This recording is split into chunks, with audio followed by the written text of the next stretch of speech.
Welcome to Zephyr Yoga Inspiration. I offer these podcasts for free, and your support really does make a difference and is appreciated. To make a donation, please click the link in the episode description or visit zephyryoga.com. Welcome.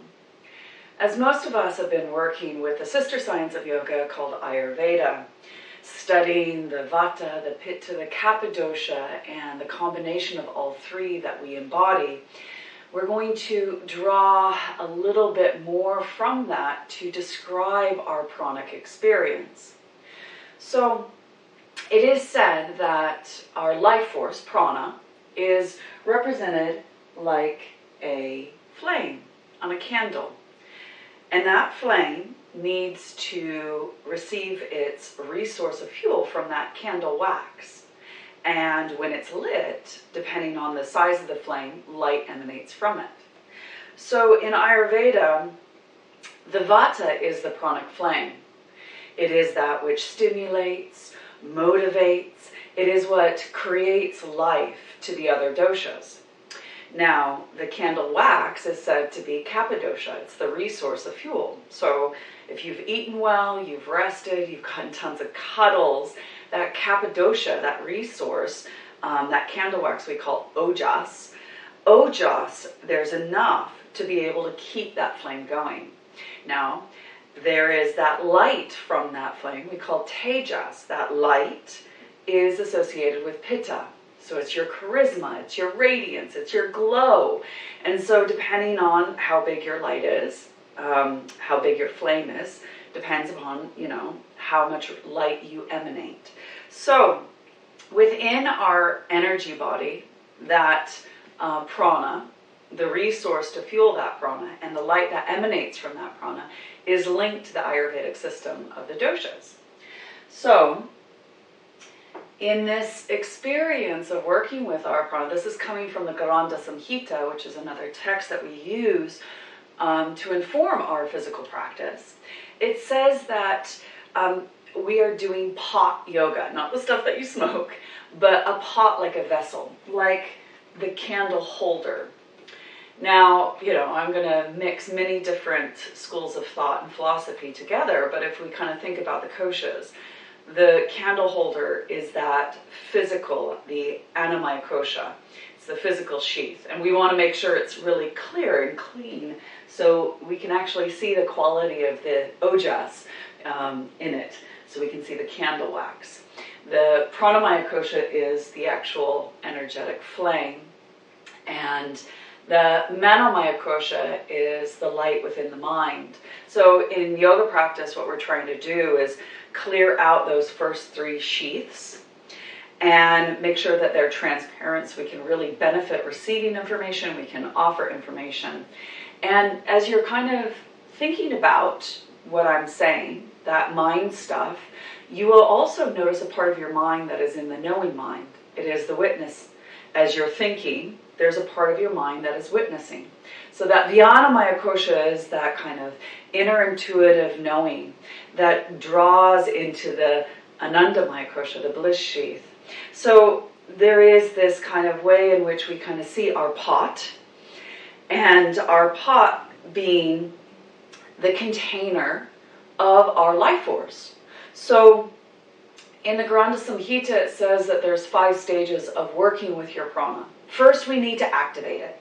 So as we breathe and move, we start, we notice that our pranic flame is small. And as you continue to practice, moving the body, shaping your breath, opening to sensation and cultivating more light, that pranic flame burns brighter and bigger. So there's this sense of then the second stage is churning that prana. And we try to actually churn it, move it, unblock certain obstacles in the physical, energetic, and mental body so prana can flow freely. So we're dissolving those granthis, those knots. So as we activate prana in our practice, churn it, the third stage is to consolidate it and feel that we are a strong, vital container, a vessel in which we can contain and consolidate that prana. The fourth thing is that we ignite that prana. So we ignite it.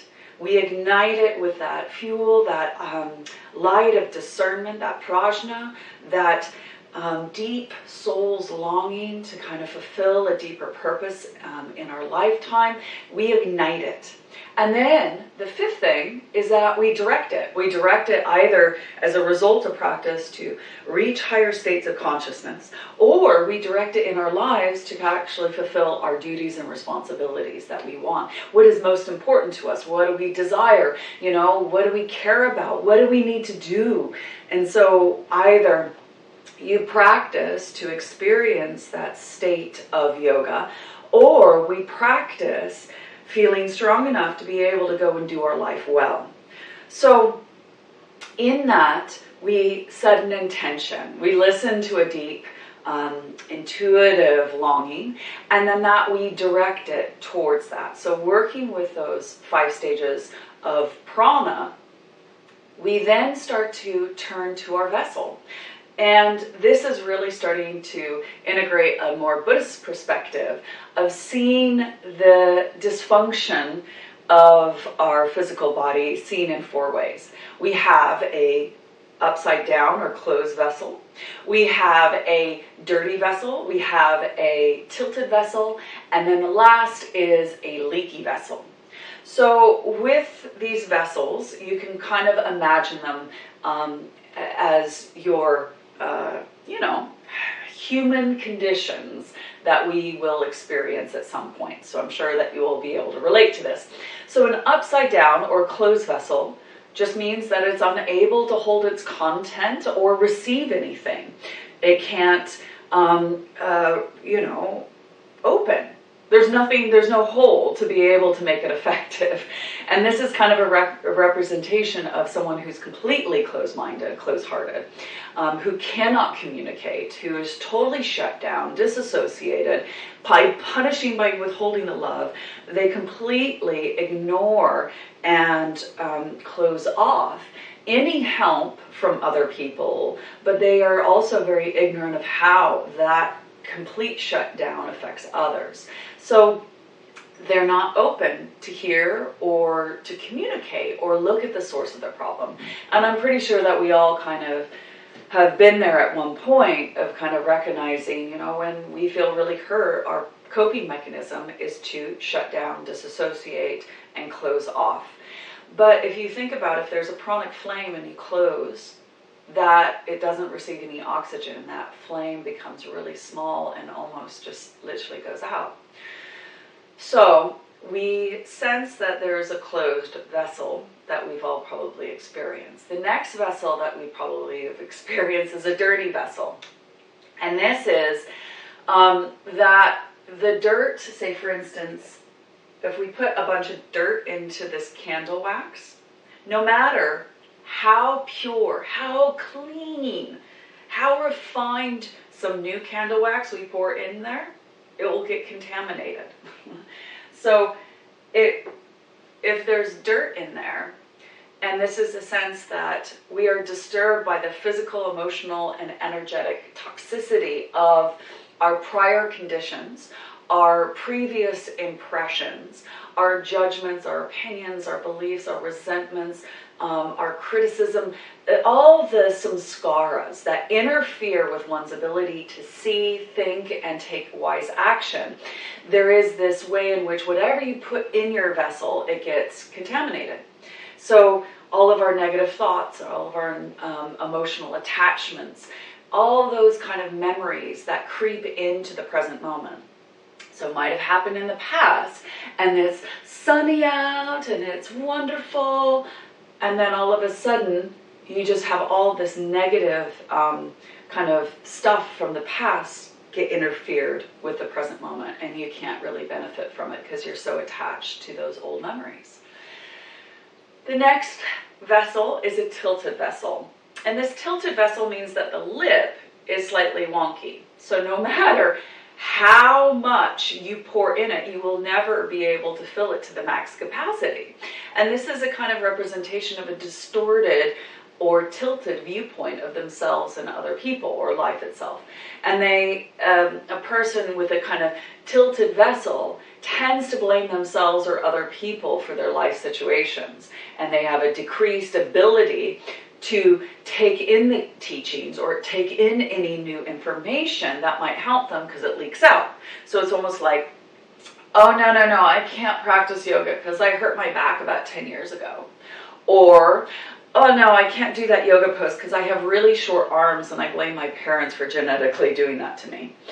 So there's this way in which we get attached to certain physical limitations or situations that make us feel that we can't do it because this is the reason why. So there is that kind of tilted viewpoint or distorted viewpoint. The next vessel is a leaky vessel. And in this, valuable information is constantly escaping, constantly leaking out. And then, we can hear the teachings and go, oh, this is really important. This is really good stuff. But they get very distracted and not able to hold, the attention as, it just kind of leaks out. And our culture and what we have, our phones, our notifications, our kind of email alerts, really, draw our attention constantly out of the present moment. And it's demanding more and more of this kind of wandering mind that we're trying to work with in our practice. And so our, taking responsibility of our choices that dissipate this energy by wasting time on unhelpful thoughts, on TV, radio, social media, the news, email alerts, notifications of the BBC, all of that keep pulling our attention out. So there's cracks. And as you start to fill it, that ojas and also, the kind of new candle wax just leaks out. And so what we're trying to do in our physical practice with all these 4 vessels is recognize, what did we wake up to this morning? Are we a combination of one of them, 2 of them, maybe all 4 of them? But in that self-awareness and then building that self-understanding, how can we be our own potters in our practice and taking our practice and using new clay, softening, hydrating, and creating a way in which we can fill the holes, reshape the lip, smooth out any kind of rough edges, and then starting to maybe polish, maybe even have a new glaze, create a new color in which we paint our pot, and then we stick it in the kiln to cook. So this is coming from now Patanjali's Yoga Sutras. In that Kriya Yoga, what we're meant to be doing in practice is tapas, svadhyaya, and Ishvara pranadhana.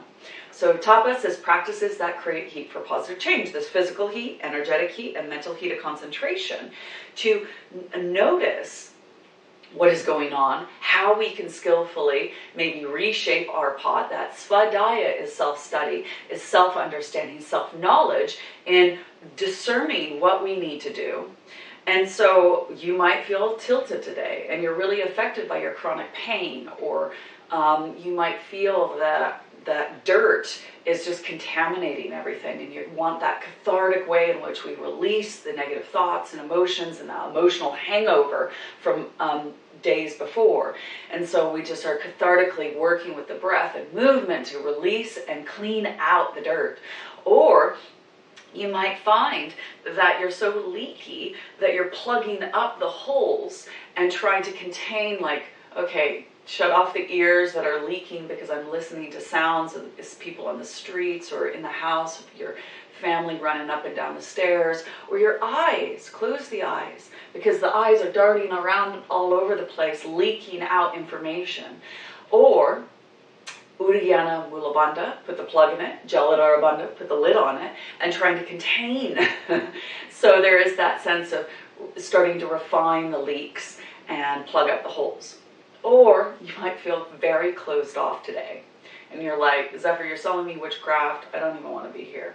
And so there is a way in which we start to slowly carve a new hole in which we can allow that light in, allow the goodness in, allow us to give ourselves the permission to feel that darkness. And as light comes in, that light that heals, that inspires and transforms. And this is what we're trying to do, is create a practice in which we can learn to trust. That Ishvara Pranadhana, that surrendering to the Godhead of our understanding, that presence, that fullness of a loving awareness, a presence of, something in which we can surrender and trust as we let go of what we're trying to control, what we're trying to kind of fix, what we're trying to solve, in that way in which we just surrender and make that decision to trust, to have faith, and to bathe in that light and that companionship of grace, that we feel it inside us, around us, as us, that we breathe and move and feel that intimacy as we awaken to it being ourselves. So that truth within us, as we notice that knowing mind and that thinking mind, and that we awaken to that sense of knowing within our center, our heart, that mind heart, that chitta,